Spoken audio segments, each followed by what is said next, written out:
Good morning everyone! Ayan, nagluluto ako ng baon ni Ate Mia.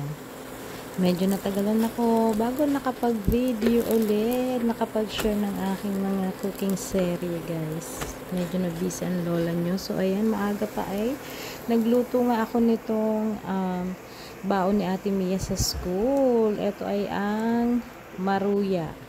Maruya ba ang tawag din sa inyo niyan? Basta yung saging na saba, ayan, nilagay ko siya na sa yung pancake butter. Gumawa ako ng pancake butter mixture. And then, in-slice ko yung saba ng ganyan. Tsaka ko siya hinalo dun sa aking pancake butter mixture. Ayan. So, parang na rin siyang pancake with banana. Pero usually kasi, di ba, maruya ang tawag dyan. So, ang ginagamit kong mixture dyan ay pancake.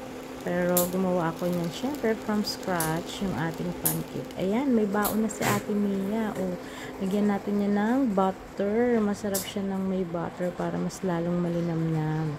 And then, after nyan, isprinklean natin siya ng konting sugar lang. A little bit of sugar. So, ayan, may baon na si Ate Mia. O, anong baon ng inyong mga chikiting for today? So, good morning sa inyong lahat. See you again to our next video. Ayan, ang sarap ng ating breakfast. Gusto ko rin magpasalamat sa ating mga supporters, sa ating mga followers, sa pag-watch po nating video. Thank you so much.